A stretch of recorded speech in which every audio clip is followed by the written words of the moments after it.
Welcome to Refined Resilience. I'm your host, Carrie Hill, and on this podcast, we highlight the small moments that shape our journey toward greatness and remind us that resilience isn't linear.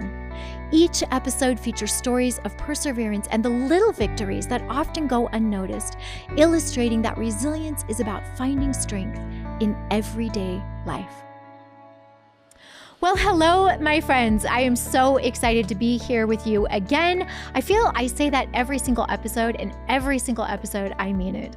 I am thrilled to have a new friend, I will say. Christoph Merrill is in my world now, and I am so thrilled that he is, because I'm learning so much from him. And I keep looking at him over here because he's right in the studio with me. So I want to read his bio to you just because he's done so many cool things. He's got his hands in a lot of different things, and it will give some context. So I'm just going to dive right in.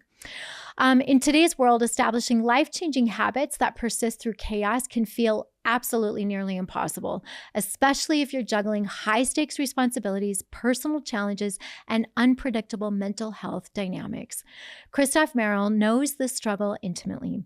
As someone who has lived and thrived with bipolar type 1, built a $50 million revenue company in under 3 years, and trained more than 100,000 people as a global leadership and performance coach, he understands the pressures that derail even the best intentions. Now, through his new Habit Freak method, which I love that name, Christoph guides overwhelmed professionals to move beyond quick fix hacks and forge unshakable identity level habits that stand strong no matter what life throws their way. Awesome. Wow.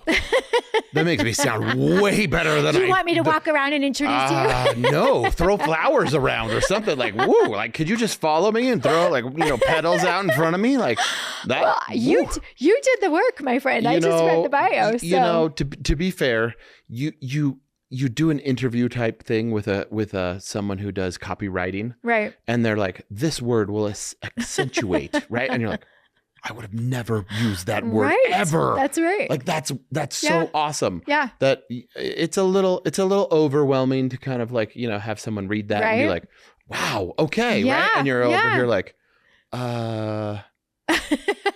is she talking about me? Like, who is this? It's so fun though, because I think oftentimes we don't hear our bio. We see it, we throw it, up online or whatever, Yep, but totally. We don't hear it very often. And I like to read it because I think it's a fun place to sit, to hear somebody talk about all of the things that you've achieved, and just to be in that space of saying, wow, I really have done a lot and achieved a lot and been to a lot of places. And it's a cool journey down memory lane, So it is a cool journey down memory lane. That is absolutely sure. So thank you so much for being here today. You're welcome. It was awesome. I love the work that you're doing. And I was following you for probably a couple days and finally was like, I'm just going to send Christoph a message and see if he'll come on my show. I love those.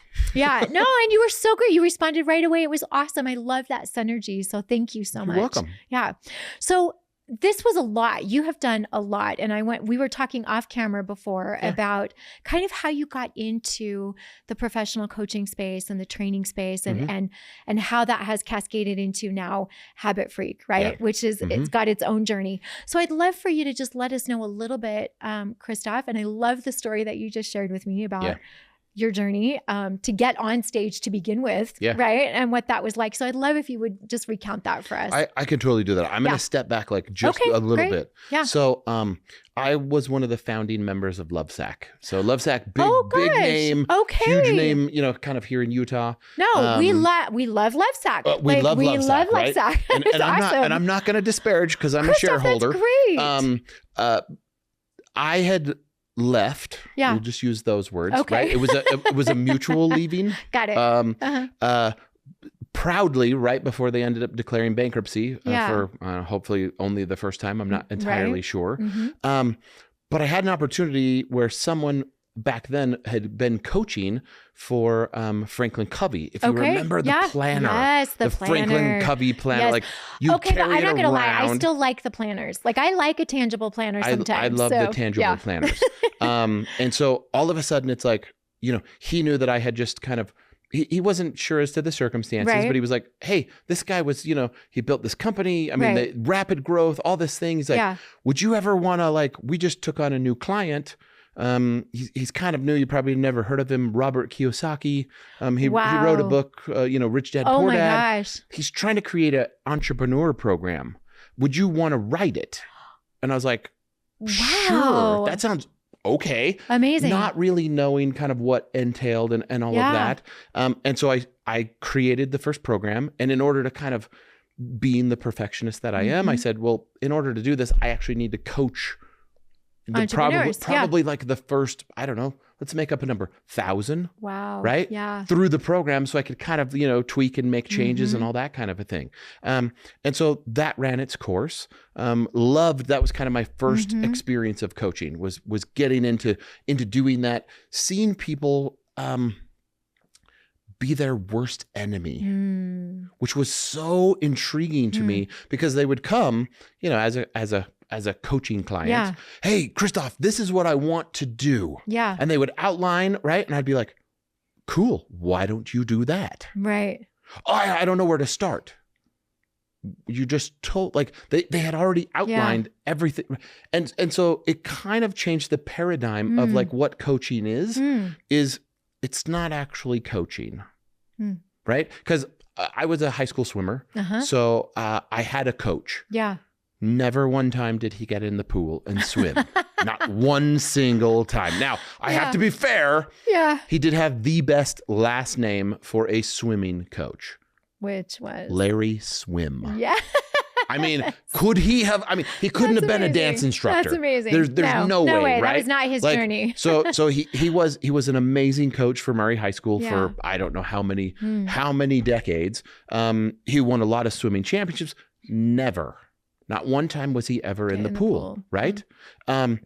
As a coach, oftentimes people are expecting us to kind of like be there, do it for them, do it with them, whatever. And it's like, no, that's not how it works. So that was my first kind of like, oh, now I get why he was yelling at me from the side of the pool to stop grabbing, girls' toes and whatnot, as an idiot high schooler, because it was just goof off time. Yeah, right. So as kind of, business and life evolved, I had started a couple of other different businesses. One of them was an IRA company, helping people invest their IRA.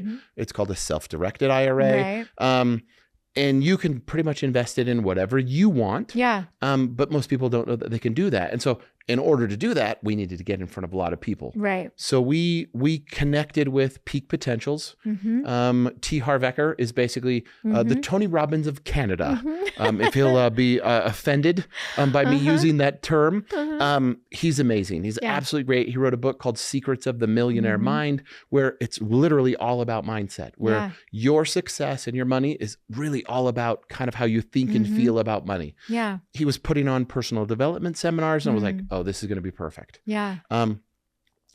I had 26 salespeople that worked for me. Wow. And what we did was raise money, and then we would put them into other types of investments. Yeah. And not a single one of them wanted to go speak on this stage. Not one. Wow. I was so frustrated. I'm at home, I'm sharing this with my wife, and she just gives me that look. Like, you're an idiot. Right? Now, in our family, we don't say idiot, we say idiot. So she looks at me and she's like, you're an idiot. And I'm like, what? I was confused. She's like, it's you. You're the one that should be the speaker. And I was like, I had never even contemplated. It was always behind the scenes, whatever. And I was like, okay. So I took the stage for the very first time. I remember it like it was yesterday. There were 776 people in the room. I was given 15 minutes. Wow. Nothing. Yeah. Like, for anybody who's ever been on stage, 15 minutes is like almost harder than 3 hours. Because I can just weave and go. And I mean, obviously, the listeners and viewers can tell. Right. I could probably do the podcast by myself for 3 hours and, who knows where we would go. 15 minutes? Yeah. Like, how do I concisely, convey the message in 15 minutes? Super, super hard. But the moment my left foot hit the top of that stage deck, it was as if electricity ran through my body. Yeah. And the 15 minutes was the slowest, awesome, amazing 15 minutes I'd ever experienced. Yeah. It was like it took 15 hours. Wow. It was so amazing. And then that turned into 48 weekends in a row of they eventually, because they, you know, they were testing us. They wanted to see how well we could do and how many of the room could we, you know, kind of recruit, because we were doing a rev share. And we converted almost 100%. Wow. I mean, if you had an IRA, you were happy to get our information and find out more. 46 events in a row. Wow. Busy. So I started a stupid little habit of writing little handwritten notes to my kids. Yeah. I had, at that time, I didn't have 4 kids, but I eventually had 4 kids, and just wanted to write something. Nothing dramatic, nothing that they would remember. Yeah. Just something random, right? Each of my kids have kind of their own special name, right? Like, you know, I have a, gosh, I don't know if I want to share them, but family secrets. But no, they're not family secrets. One of my kids is called a turtle. Oh. Right. And she is like a little turtle. She hides in her little shell, and eventually she'll come out. But when she comes out, she's the bull. Yeah. So she officially has 2 names, right? Gotcha. So like, it's just kind of, it was intended to be cute. Yeah. And kind of, you know, romantic and a father, child kind of thing, but nothing awe-inspiring, nothing, you know, whatever. Yeah. And so that started then. And then that ran its course, and then Peak Potentials reached out and said, "Hey, would you ever want to be one of our trainers?" And I was like, "Absolutely not." Yeah. Because I didn't know what it entailed, and I didn't know what it would be, and it didn't seem that cool. Yeah. It was like, wow, that's like a lot of work. Yeah. I mean, being on stage for an hour. It's like running a marathon. Is like running, right? And at that time, they were putting 3,000 plus people in a room. Wow. And so to be kind of responsible for 3,000 plus people, because you're the only person on the stage with a microphone. Right. So I had events where, I mean, I say this, I was so bad, someone literally died in my audience. Now, I mean that, I know, terrible to say that, but yeah, they did. But they did. They did. Oh. And so as the only person in that event, you have a responsibility. You have to control the room because everybody's trying to rush and trying to do all these trying to things. So therefore it's like, hey, I'm going to need to take a pause, right? Can we stop for just a second, right? Is there anyone medically trained in the room? I need a doctor, a physician, ER, med, somebody. Yeah. If I could get you to come up to the 17th row, right? Yeah. If you're not, I need you to stay seated. And if there's nothing else, please give a prayer for the person in the 17th row. Because obviously everyone wants to help, right? But having 2,000 people surround them doesn't do them any good, right? Okay, can I get my event manager to contact emergency services right now, right? Like that responsibility. You're responsible for the energy. For I don't know that I wanted that responsibility, right? Yeah. But again, going back as we were talking, the first event that they asked me to kind of like, you know, prep for, I got to run trash. Yeah. The whole event, like 3 days. I mean, I got to see other pieces, but I wasn't asked to do anything else other than pick up trash from the entire room of 3,000 people, which you would think high performance professionals that come to a professional development seminar would like be neat and tidy. Not so much. Slobs. Terrible. So, you know, you pick up trash. But oh, what an ego. Yeah. Like check it at the door. Because if you can't pick up trash, you're not going to have a great event. Yeah. Right. And then that eventually turned into running handouts. Yeah. And then that turned into running microphones. And then that turned into being the kind of AV assistant. And then that turned, I mean, and so on and so forth and so forth. And then all of a sudden it was like, all right, would you like to do 30 minutes of our content? Then would you like, you know, then an hour, then, okay, you're doing great at content. Let's do the smallest bookstore. And for those that don't know, a bookstore is the opportunity to sell. Let's have you do one that's basically like just a book, right? And let's see how you do. Yeah. And then you get bigger opportunities, and then you sell coaching packages and retreats and so on and so forth. But what I learned was all of the back end. So therefore, then when I am on stage, that very first time, Vancouver, Canada, my very first time event, 9 months later, I'm in a room of like, I mean, I'm in charge. So like all the staff is looking at me, right? And in some cases, they're like, we're not sure what to do. So then if I wouldn't have learned that, I would have been out of sync with, you know, kind of whatever. And I kind of put it towards entrepreneurs as general. Yeah. There's a lot of entrepreneurs that want to own businesses, but they don't want to run or be in a business. They don't want to have to make sales calls. Oh, no. I'm just the owner. I'll put in the money or I'll do this. And it's like, wait a minute. Yeah. That's not how that works. Like you need to know everything. Single job, right? In order to do that. If it's a marketing component, you need to know enough to when, if you have to hire someone and you hire it out, you know enough to know that like, wow, okay, they're either doing a good job or they're doing a bad job. And you know really quickly. Yeah. That kind of thing, like those lessons. Yeah. Priceless. Yeah. Oh my gosh, Christoph, there was so much that you just shared with me. Thank you so much for all of that. You're welcome. I have the big journey. I'm like, it's a picture in my head of the big journey that happened for you and all these like caught in the deer in the headlight moments. I love that. Right? So the crazy thing for me is like those pictures, right? Yeah. One of the things that I just love sharing with people, my brain, right? So I'm bipolar type 1, works a little bit differently. Yeah. Will you explain for people that don't know what that means, bipolar type 1? So without getting too complicated, right? It is a mental illness. Very, very, very plain and simple.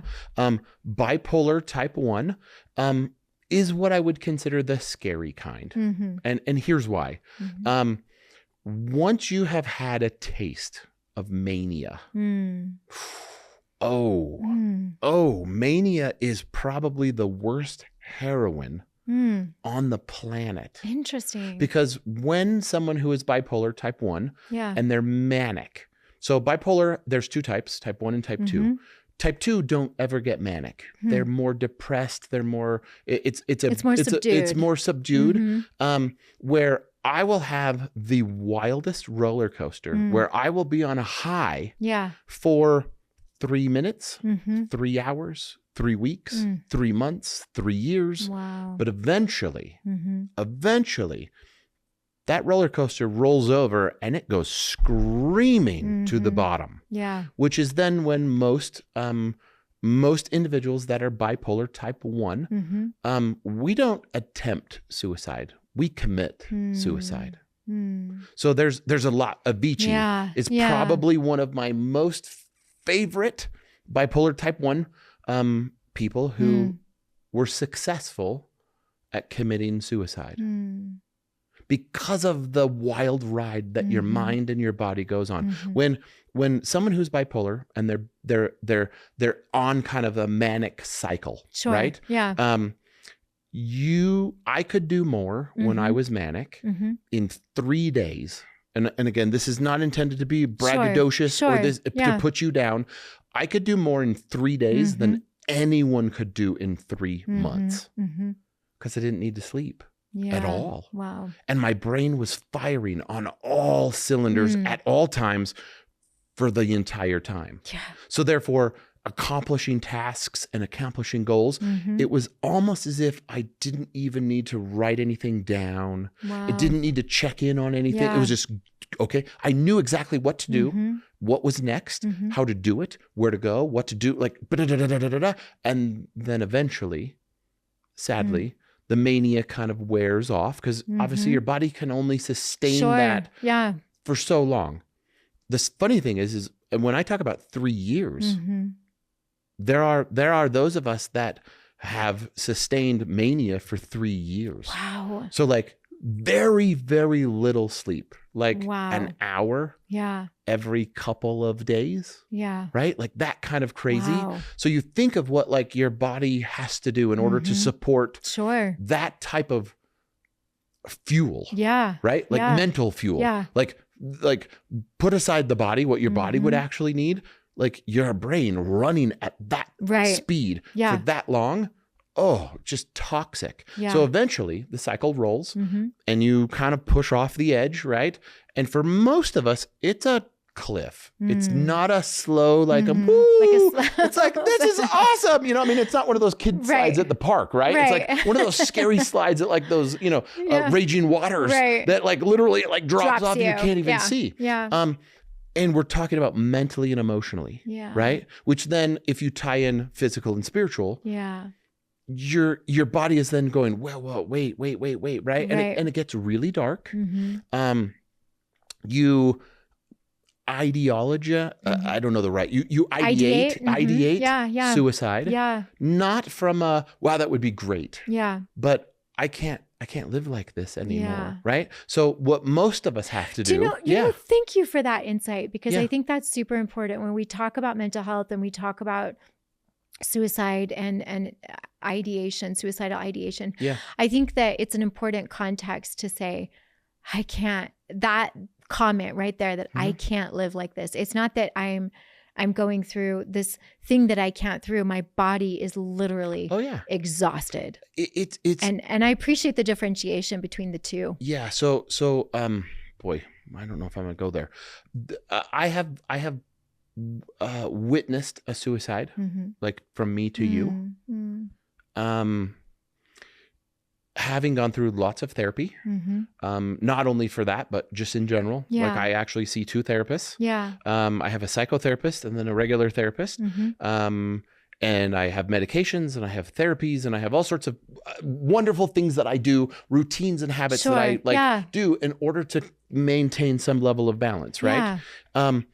When the first person that I remember and that I was aware of, kind of like even what suicide was, there were no signs.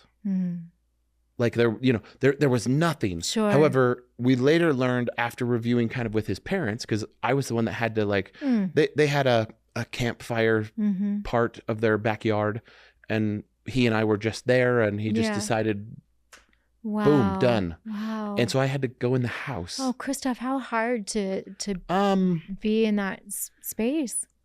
Crazy hard. Yeah. But for different reasons. Yeah. Like why, like the questions that you ask yourself are like, why didn't I see the signs? Like, right? Like again, put God in there somewhere, right? Or universe or spirit or whatever. Why wasn't I nudged or prompted or pushed? Or like, why didn't God just grab my hand and reach over there and grab the weapon from him and like, why? Right? Like that was harder than all of it. But the amazing thing is one of my therapists, she was instrumental in helping me understand, because it was later in life that I had an employee do the not in front of me, luckily, but basically tell me exactly how we was going to do it.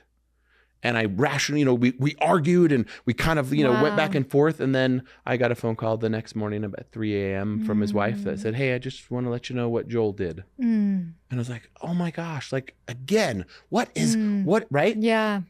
The therapist basically said, once a person has decided, there's nothing you can do. Yeah. You're not going to convince them otherwise. You're not going to change their mind. You're not going to make it better. Because they've gotten to a point of exhaustion. Where there is not mentally, there's not there is not option. Another option. That is the only way to make it stop, whatever that is. Because obviously many people other than bipolars commit suicide. But a lot of other people attempt suicide. And I don't mean to lessen, I don't mean to lessen the success rate, right, of bipolars, but we are, because of that, like we get to a point where once you've had mania and you're on your downward cycle, meaning you don't know when mania is ever going to return. Interesting. It is worse brain chemistry wise than heroin. Yeah. I would really love to hear the explanation of mania, like your definition of what mania is for you, because I know there's a clinical, right? I will give the definition that I'm personally familiar with and that I'm aware of with like others, whether that's in like, kind of support groups or those kinds of things. We have an unrealized reality with what is potential. So to simplify that, I can start a business in a weekend and have it be successful and literally turn it into $1 million business in 3 months. But then I will tank it. Like on that downward spiral, like, you know what I mean? Yeah. But during that process of building, I do not connect the dots that like, this is not possible and this is my capability. They don't match. So therefore I am successful. Yeah. Right? Because I don't accept, oh, there's no way that you're going to create that. Like, there's no way you're going to do that. Right. There's no way you could do that with no money. There's no way. Yeah. No, because I don't know how, but my brain, I think our brains are probably the most powerful asset we have that we underutilize completely. Absolutely. Because we're like, I'm not that smart. I'm not that whatever. I'm not. Well, the moment that you say that, you give your brain an those out. limiting beliefs, right? They it's challenge easy, everything. It's easy to be like, oh, I'm not good enough. I'm not smart enough. I'm not pretty enough. I'm not handsome enough. I'm whatever. Well, you said it. Yeah. So then, therefore, your brain will make it be. Yeah. Where when someone is manic, I am a little disconnected or a lot disconnected with reality, right? Yeah. So the problem is some bipolars will walk into a casino and go, I can beat it tonight. And guess what? For 2 hours, they will. Right. They'll walk in with $1,000 and they'll have $100,000 sitting in front of them. And then it turns, right? Yeah. And then they'll ride that train right to the ground. So mania is a disconnected version of reality where you're not, you're kind of in la la land. Yeah. I don't mean to like in limbo a little bit. Yeah. But you know, it reminds me of like limbo. A Beautiful Mind. Do you remember that movie, A Beautiful Mind? Like I love that movie. There was so much, I don't remember actually the reality, the real piece of that. Right. But just thinking about the capacity that our brains have when we can be in a state that's disassociated with our belief, our limiting beliefs, right? And so that's so fascinating. And as you're talking, I'm just thinking about how many entrepreneurs do I know that can scale something like this because of that scenario. I think most entrepreneurs have, and again, the bold statement, have some level of mental health issues. Yeah, like ADHD. Or like, for sure. They have ADD. They are bipolar. They are interesting. Some level they're OCD. There's something because they wouldn't be as successful as they are without it. Right. But yet society as a whole treats it as some sort of. So for me, the hardest thing, right? Like when I was diagnosed. After an attempt. Yeah. So I was not successful. And I'm grateful that I was not successful. Well. Yes. This ties back into those habits, right? Yeah. And upon getting diagnosed, the shame and the stigma of, well, what do you mean, right? Like being bipolar. No, that's not me. Right. Like, no. Like that was the worst part.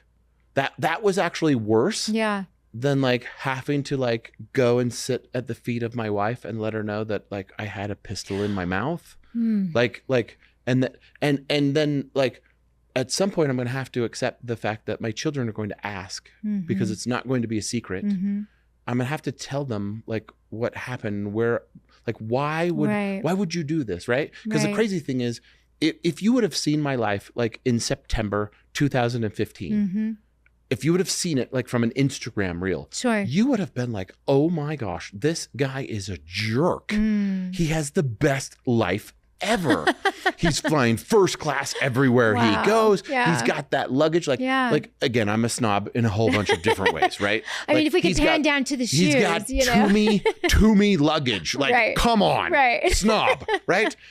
There's a reason it's the best in the world at luggage. Oh, it's great luggage. And I drive, an insane automobile. Like, come on. I have a house on the hill in a gated community, yada, yada, yada, right? I have a beautiful wife, relatively, 4-ish amazing kids. I mean, it depends on the day. I have a job that I absolutely love. Yeah. And yet there I am at the lake, September 15th, 2015. And I put a pistol in my mouth. Wow. I literally, Carrie, can taste the metal, like thinking about it. And right before, like the second, I don't mean to over dramatize this any more than I possibly can.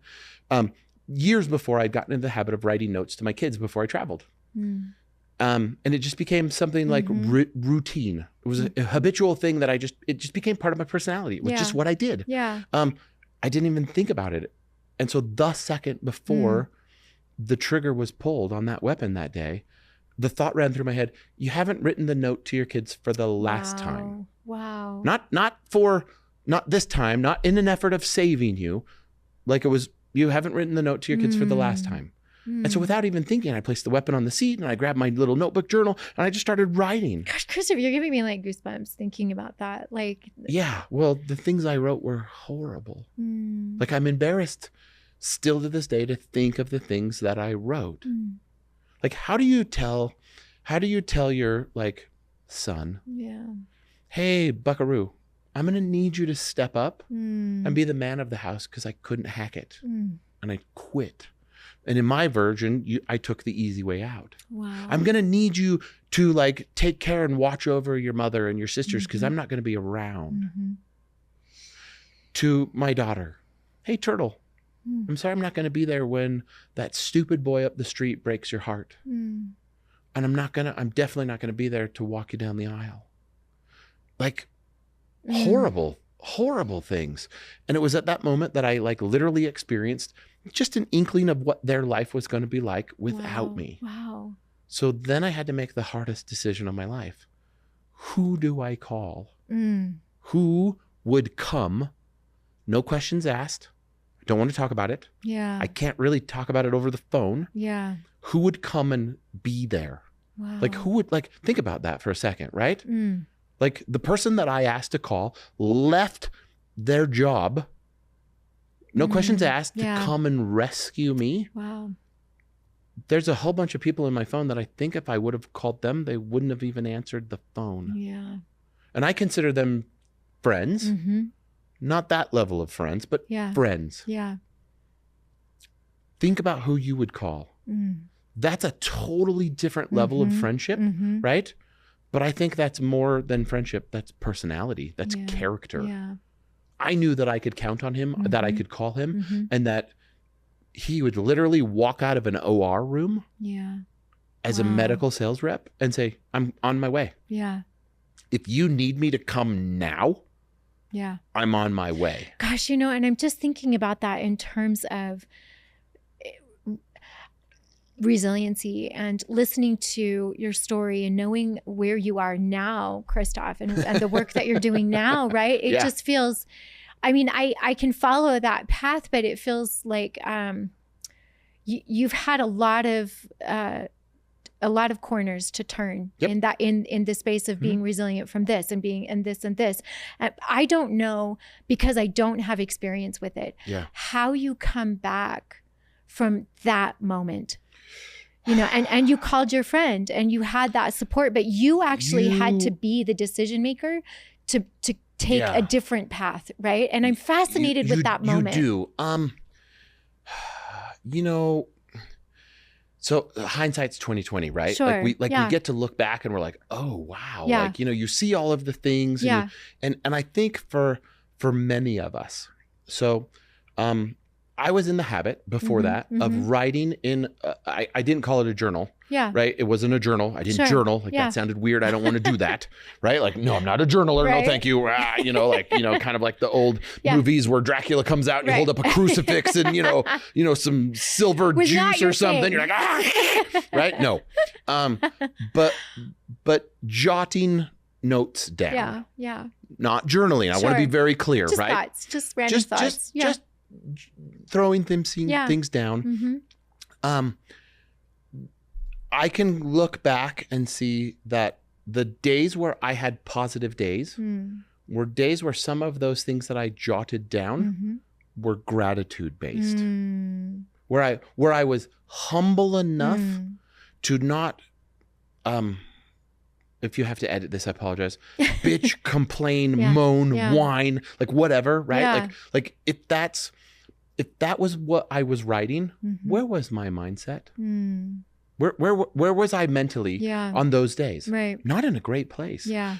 On the days when I look back and I can see some level of gratitude for something, for anything. For anything. You know what? Yeah. That lady on the subway smiled at me. I mean, we're not talking like grandiose, like, you know, we're talking like little subtle things that I can attribute gratitude to. My mindset was different. Yeah.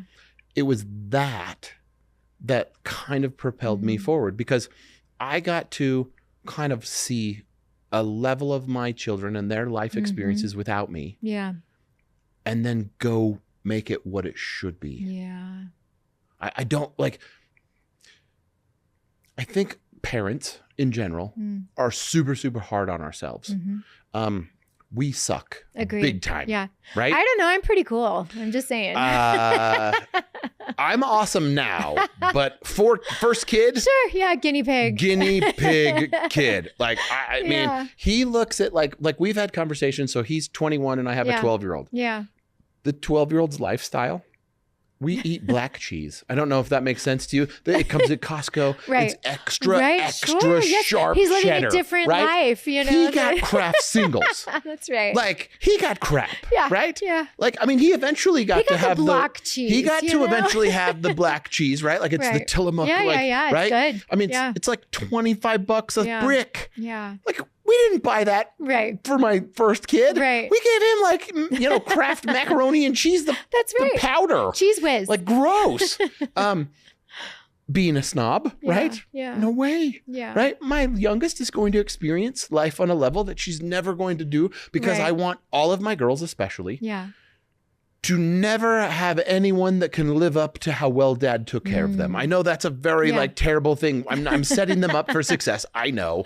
But that's what I mean. Boyfriends beware, right? We do a terrible job at being the best version of ourselves. Yeah. Because I think we're trying to be the best version when in reality the best version is showing up. The best version is the dad that's there. Yeah. The best version is the dad that goes to that horrendously long cheer competition for a 6-year-old and buys the $100 bow. Yeah. Are you freaking kidding me? Right? Like, is this made out of gold? Yeah, right. Like, it's $100. There's no but yet just being there. You don't have to buy the $100 bow, but you have to be there. You have to be sitting in the stand so that every time she looks over, what does she see? Yeah. You. That's right. Yes. Right? Like some version of like the excitement. Yeah. For entrepreneurs, we're so hard on ourselves because we, right? Like, well, nobody's going to want to invest in the company if they know that I'm bipolar.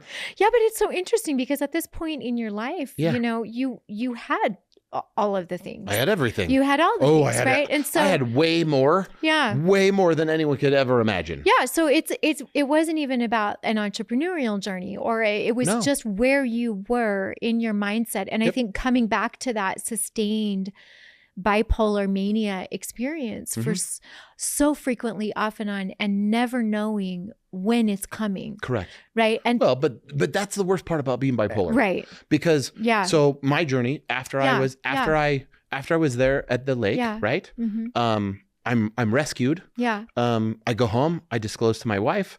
We were members of the Church of Jesus Christ of Latter-day Saints, so we go to the bishop because my wife was like, "I don't know how to help you or what to do." Sure, yeah. Like, this is a somebody big, smarter than me needs help. This is a big deal. Like, you know, how do we, protect ourselves? How to protect my kids? Like, she was probably on DEFCON 10. Yeah. And the bishop's like, "Oh, well, we have a therapist that we can refer you to. You could see him today." Yeah. Right. He was a drug dealer. That's it. Wow. Yeah. He was a licensed, well-paid drug dealer. Yeah. Because his goal was to get me off of the cliff of wanting to harm myself or harm someone else. Right. So we started at 250 milligrams. Wow. We didn't start at 25. We didn't start at 50. We didn't start at 100. We started at 250. Because he's kind of in a, like, okay, we're whatever. Never wrote a prescription longer than 30 days. Wow. Our sessions lasted no longer than 6 minutes. The waiting room was stuffed. We'd walk in. He'd say, "Okay, do you have the payment ready?" He asked for payment for me after how he was doing. Yeah. Right? And I went to him for 2 years because I was doing what I thought I was supposed to do to like keep myself normal. Yeah. But I became an absolute zombie.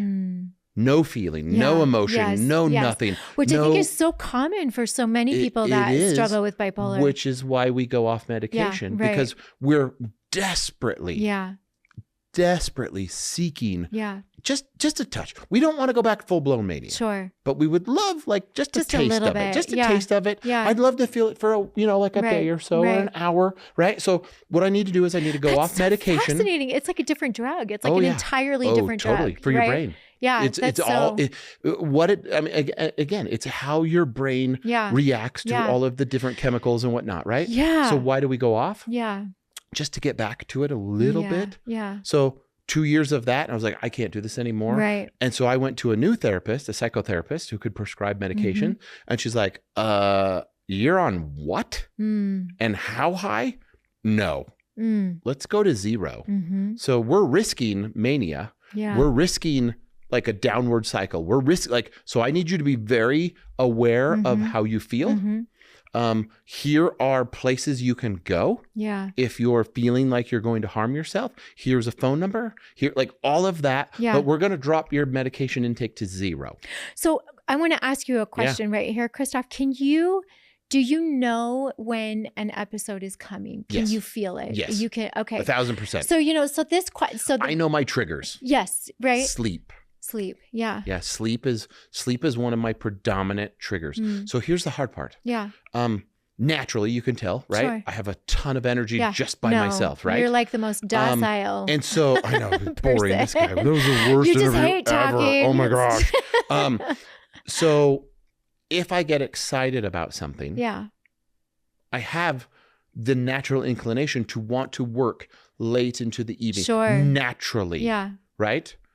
But I know that if I don't get 9 hours, for some people, 9 hours would be like an eternity. It'd be like torture. Yeah. If I do not get 9+ hours a night, I start to cycle up just naturally, right? Which then leads, which is not inherently bad. So there have been many times after all of the medications, all the therapy, all the routines, all the regimens that I do, right? Yeah. There have been times where I have a project, I need to get it done. It needs to get done. Like I will get it done. So there have been times that I put myself in jeopardy by pushing that envelope, right? So I know for me, sleep is one. My wife knows sleep is a big one. Yeah. Hey, what's up? You were up late last night. Right. Like her alert sensors are off and they're like, whoa, wait a minute. Yeah. Like he was up way late. And we know where he was doing, right? Yeah. Because my downward cycles are the exact same. Interesting. I will go and sit in front of a television and I'll watch a season, not an episode. I will watch the entire season of some show. Interesting. Yeah. And I'll watch it all night. Yeah. And literally, it's crazy because I'll fast forward. Yeah. Because like I'm not really watching. Right. I'm just bored. Right. Right. Yeah. But I'm on that other side of the cycle. Yeah. Where the high cycle, I'm sitting in front of my computer or I'm on my whiteboard or I'm doing and I'm going, I'm being creative. You're creating. Yes. Yeah. Right. Where on the downward cycle, I'm trying to numb. Yeah. Like I'm not comfortable with where things are at. The ideation of suicide is very vivid. Right. And so therefore I'm constantly at a battle. I'm fighting not every moment of every day, but every fifth moment. Do you know, I love that you're sharing this journey with me though, Christoph, because I feel like,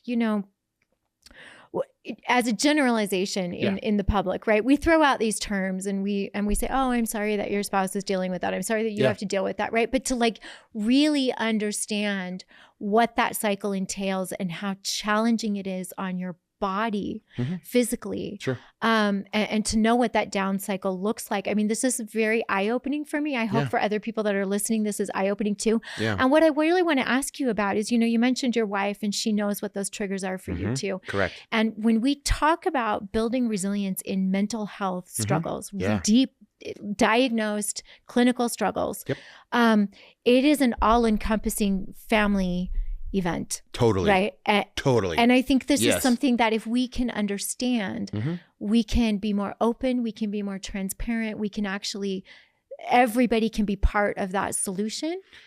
How could they not be? Yeah. Right? Like how could they not be with how important of a role that they play? Absolutely. Right? But how many families are not in that space? And I think I love most of them. Most of them. Yeah. And I love what you're saying, because I think, number one, you know yourself. I have had to learn myself. Right? In order to protect myself. Yeah.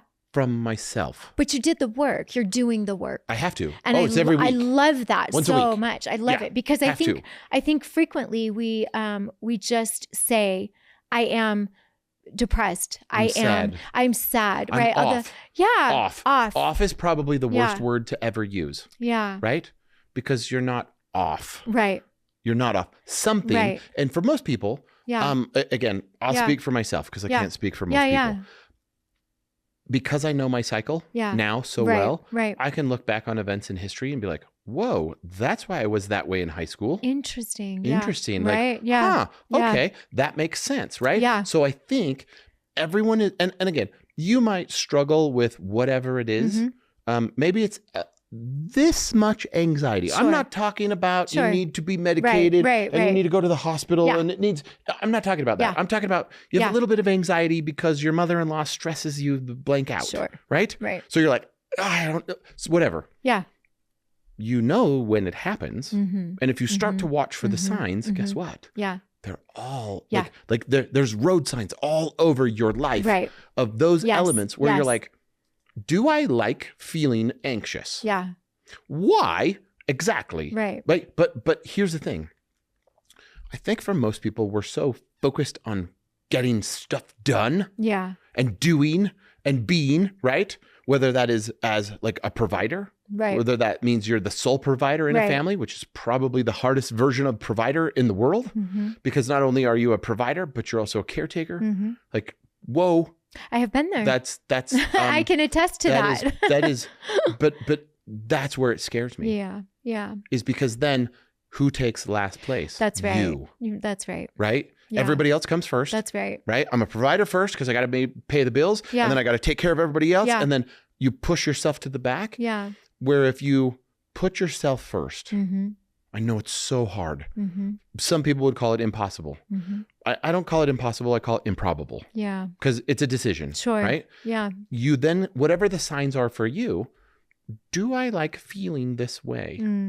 But see, this is so important to this resilience arc that we talk about in mental health. There is an arc, there is a pattern, there are signs that can inform the fact that you can walk through this journey. You don't have to go around it, over it, under it, right? You can walk through this journey.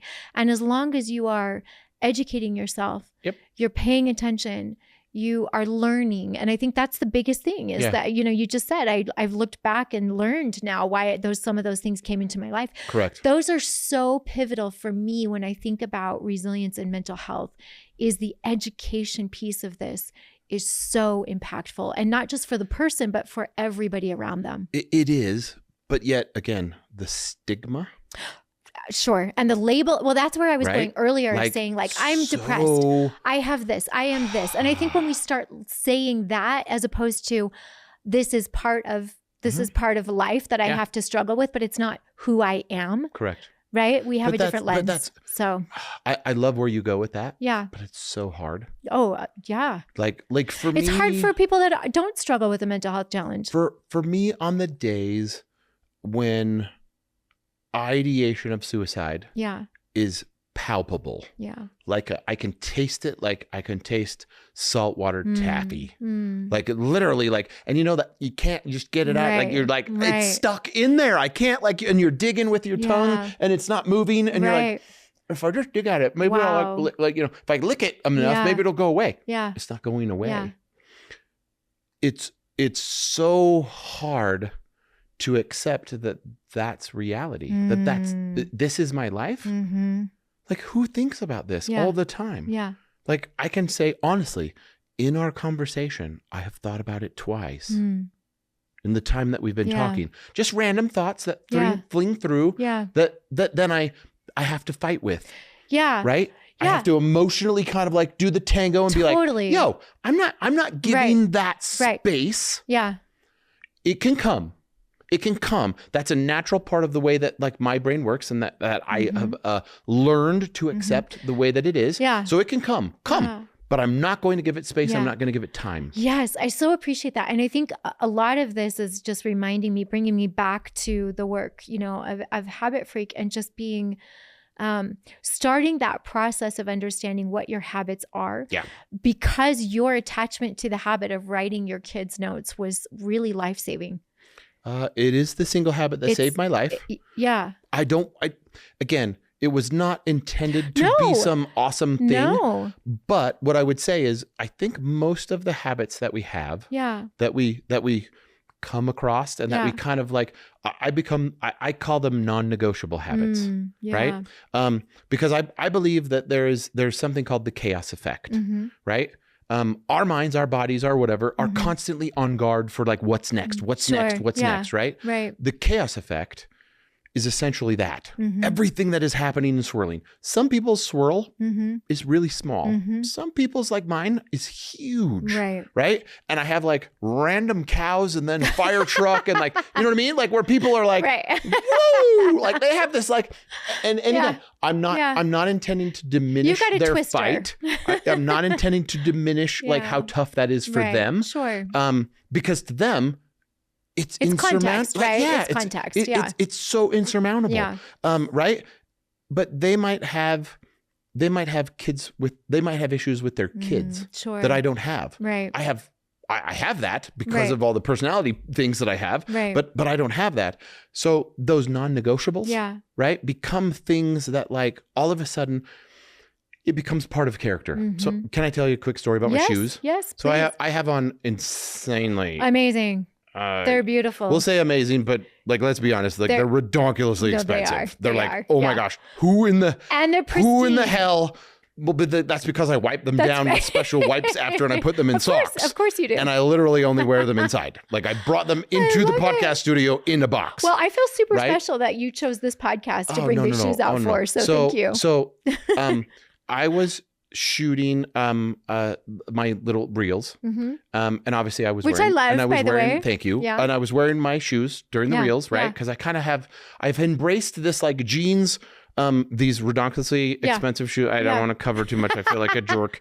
And then like this white hoodie, which everyone asks, how many of those do you have? I have 11 of them. Oh my goodness. Because I will wear them sometimes day in and day out. Sure. And like my kids know this about me. This is another part of that non-negotiable. Right. When I find what works for me. Like I have every color that they make of this hoodie, right? I have 11 white ones. Who makes this hoodie, by the way? So it's Featherly. Okay, Featherly. And I love them. I've reached out. They don't want to sponsor me yet, but we're working on it. It's happening. It's gonna happen. I'm gonna keep buying them anyway. And so that's it, right? Yeah. I wear 2 watches. Yeah. Right. I have 2 rings. Yeah. Like that's just me, right? It just works. So the shoes, I'm there shooting. And we're done, right? Like we shot for 3 hours. Wow. Like I think we did like a whole month's worth of reels, awesome. like in one like sitting. Yeah. And so I have a special chair that I shoot my reels in. Like I'm very eclectic, right? Yeah. So I have my chair. So I have to take my chair out to my truck and I have to do all this kind of stuff. And I put that box of shoes on the roof of my car. And then I drove away. Oh yeah. Right. And here's the crazy, because I have more than one pair, I didn't know that pair was missing. I know this is horrible. Right. And I get an email. Yeah. And the email was from someone who I didn't know. And again, being kind of, definitely don't want to call myself an influencer, but on the cusp of being an influencer, right? Like wanting to influence lives. Yes. Right. Yes. I get a lot of emails and I get a lot of random wacky stuff. Right. And I get this email that says, did you lose some shoes in American Fork, Utah? And I'm like, oh no. Yeah. So then I have to go look. Right. Like what a horrible like jerk. So then I go look and I'm like, okay, I have this pair, but that pair, oh no way. Yeah. And I literally freaked out. I was like, wow. I'm going to have to tell my wife that I'm going to have to buy another pair. And she was already like, you're an idiot. Like you're an idiot for buying that pair. Right. And so then I'm like, I respond, yes, I did. Did you find them? Right. Like how do you respond? Right. And he's like, I did find them. I would love to return them to you. Whoa, what? Right? So we kind of negotiated when we were going to meet. Yeah. And he shows up and he's clutching them pretty tight. And he says, I just want you to know, like this was right before Christmas. Yeah. He says, I just want you to know that like I found these in the road. And I didn't know what they were because like what shoes come in a special box and then like a shoe in a bag. Right. Like what kind, like, and then my granddaughter came over and she helped me Google what they were and I saw how much you paid for them. Wow. And so I was like, these are going on eBay because we're going to have an amazing Christmas this year. And then as I'm going through the box, because I'm taking photos, I found the receipt. So I know exactly how much you paid for these shoes. Yeah. But because you're a customer of that brand, your name is on the receipt. And it just started to eat me. I know whose these are. Wow. I can't sell them on eBay. Wow. I have to try to find whoever's they are and return them with no expectation of anything. Yeah. Wow. That's a non-negotiable, right? Yeah. Like here I am looking at him in the face and he's like, I'll never buy shoes like that. I'll never own shoes. Like I have no desire, right? And even if I had all the money in the world, I would still never buy shoes of that price, right? Sure. Here he is, like I am touched. That's a non-negotiable habit. That's character. Integrity. Right? Yeah. That's character. Yeah. And again, he had fully admitted, he's like, had there not been a receipt in the box with your name on it, I would have never known who to return them to. Yeah. They would have been on eBay and they would have been sold and we would have had an amazing Christmas. So I told him, I said, hey, every time I tell that story, can I license it from you? And he's like, what are you talking about? Right? He's kind of not from this world. Yeah, it's I'm beautiful. like, I would like to pay you. I'd like to send you a check, right? It's not going to be like a large amount. Sure. But every time I tell that story to the end of time, wow, I want to send you a little bit of cash as a thank you to remind myself of what someone's non-negotiable was. Yeah. That like was just beautiful, right? Yeah, so beautiful. Like, what do you think your non-negotiable habit is? Yeah. Any guesses? Mine? Yeah. Oh my goodness. Non-negotiable habits. Yeah. It has something to do with this podcast, I think.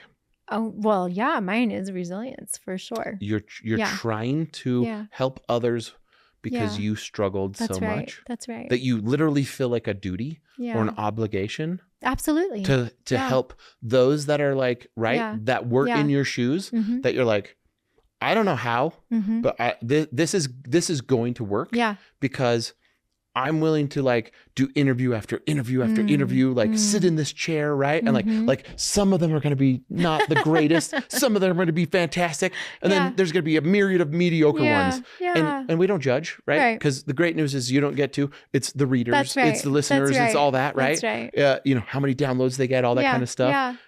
But it's the one person that hears the story. Yeah. That you are not seeking the credit. Yeah. Right? You're not necessarily trying to tell your story. Absolutely. You're trying to like get others to tell like, hey, this person has an inspiring of sorts. Yeah. Right? They have something that they've overcome. They've gone through resilience. They've done this. They've done that. Like, I just want to share that. Yeah. That's a non-negotiable for you. Yeah. That then how many people on earth are going to, right? Like, again, you probably look at your stats and you see them and you're like, what? Some random one person from Scotland listened to this episode? I'm grateful for you. Are you, right?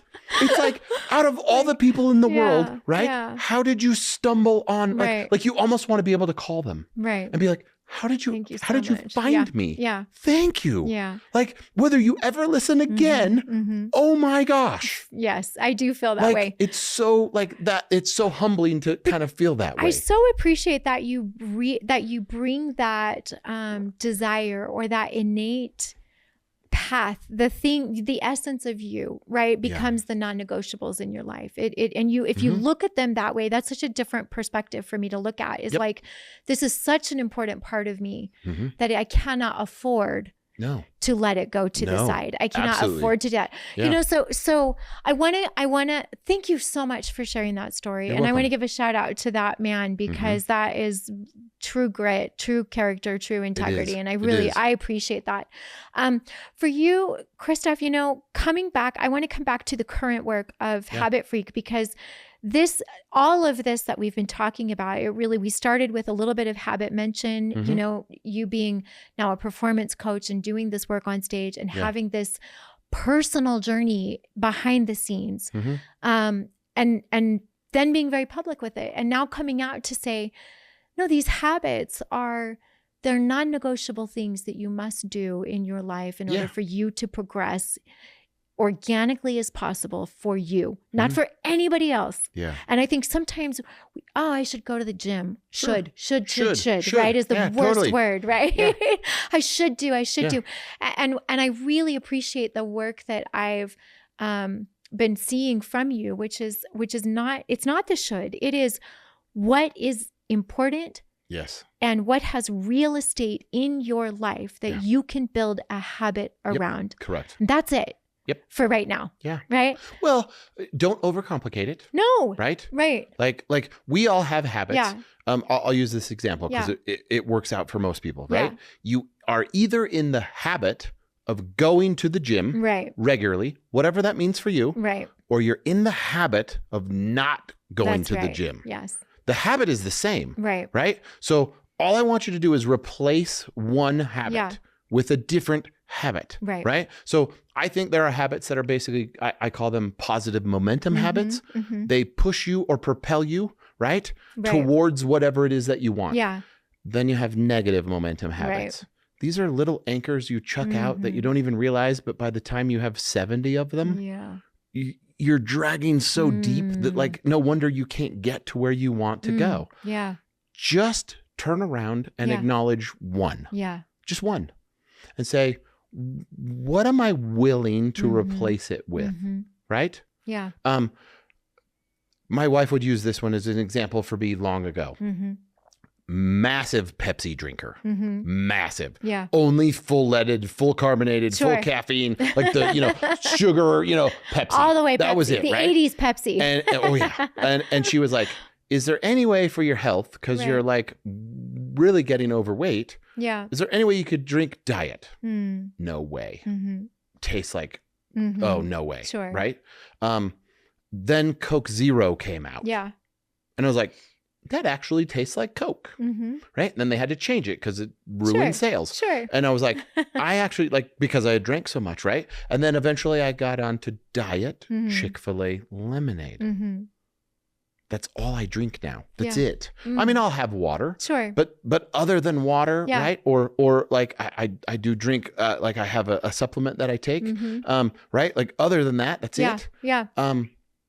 Okay. Yeah. That is a way better choice, right? So I replaced it. Sure. But it wasn't like I replaced it overnight. Right. Right? It was like, oh my gosh. Yeah. The funny thing is, now that I think about it, there have been many times where I'm out at a restaurant or I'm out at something and I'm like, you know what? It's been so long. Give me a Pepsi. I can't stand it. Yeah. Like I literally one taste to my tongue and I'm like, I used to love this. Right. Right. But that's only because I've gotten completely out of the habit. That's right. Right. Where if it's managing and maintaining your health. Yeah. Whatever that means for you. Just change one. Just change one habit. Yeah. Right. Go for a walk. Like when I finally decided that like, wow, I'm 80 pounds overweight. 80 pounds. Yeah. I hadn't been to the gym in years. Right. I drove by. Sure. Right. I was like, I got to do I have to create a habit. Okay. I'm going to create the habit of going to the gym. Now I want to be very clear because I'm very like intentional with my words. I'm going to drive to the gym. And if I do it, I will reward myself with a donut. I did not say go in the gym. Yeah. I did not say work out at the gym. Drive to it. Can I get in the habit of just driving over there? Because it had been years since I had, right? Because here's the problem. Just driving to the gym, we have all of the anxiety, all the angst, all the all the mental garbage that comes up about going over there. Sure. We haven't even gone in yet. Yeah. Right? So if I can get in the habit 3 or 4 days in a row of like driving over, maybe I could go in. I'm not going to work out. Because I'll be so uncomfortable, 80 pounds overweight, right? And the shirt that my wife gave me, that stupid skin tight shirt that just like you can see all of the rimples. Everything. Right? Yeah. It's like gross. I don't like wearing it, right? Yeah. But can I go in? Right. It's been a long enough time where I don't remember exactly what to do, like with all the machines. And I'm intimidated. So maybe just go in 3 times. Doesn't need to be consecutive. Just can we get in the habit of going to the gym? Yeah. Then can we get in the habit of going in the gym? Could you walk on the treadmill? Could you ride a bike? Yeah. Could you swim a lap? Yeah. Like we're not talking about outrageous things. Yeah. Those small little things, right? So if you can get in the habit of that, the rest of your life is totally going to change. Totally. I love that. Because then all of a sudden, then you can identify, you're like, yeah, you know what? I yelled last night at my daughter because she backed the car into the light pole, and I was probably overreact. Like, yeah, can I replace that with sincerity and be like, sweetheart, I'm angry. Yeah, like call it right, but not be angry. Yeah, just acknowledge the anger. Sweetheart, I'm really upset that you ran in that you backed into the light pole, right? Because now it's going to cost, like, I don't know if it's going to be enough for the deduct. Like explain it, own it. Right. But let her know that you're not angry at her, but you are angry. Yeah. All of a sudden, like relationships. Yeah. Oh my gosh, the door swings. The tonality of that totally changes. Because then you're actually having an adult conversation where you can acknowledge, I'm angry. Yeah. Right? Where a lot of us don't even acknowledge that we're angry. Well, and we just get there and we pent up and we right. No. But even to bring that back, Christoph, into being able to acknowledge those triggers and being able to sit in a place of surrender to the thing that lives within you, whatever that thing is that you have to struggle with, and those tiny little habits. The slogan for this podcast is greatness is found in the moments that make us. Ooh, and it is the moments, and it really is those tiny drive to here, change how I maybe address this. It's the very tiny thing. So I love this. I would talk to you for hours on end, but we are at the end of our time. We're at the end, I know. Sadly. The good news is if we get enough listeners from Scotland. That's right. If we can get 10 from Scotland, maybe we'll come back. We're good. We'll come back. We'll do a part 2. We're going to do a part 2 anyway. This is really interesting to me. And I think that we need more open dialogue about mental health challenges. And we need to understand them better. And the only way we can do that is if we talk about them, you know? So I really appreciate that. How can people find out more information about Habit Freak? Yep. And then are you still doing coaching, training? I am very selective as to how I'm doing it, just from a time perspective. Sure. Most of what I'm focused on is basically like speaking, trying to share this message, right? With any group. And again, I realize that sometimes the subject matter, I do speak about suicide. Sure. It's bold enough to where people kind of, wait, did he just say what I think he said? Right. But it gets people to really kind of be like, whoa, like to have the amount of courage to come to, again, I was just in New York City, to come to an event where I don't know anyone and walk into a room and be like, I'm going to be as vulnerable as humanly possible. Let's see where this goes. Right. And then to hear people come up after and be like, I'm struggling with like, that's the one that like has really like touched me. Yeah. Is like, I'm struggling with like an eating disorder. Yeah. Or I'm struggling with or something, right? And they're all across the board. Sure.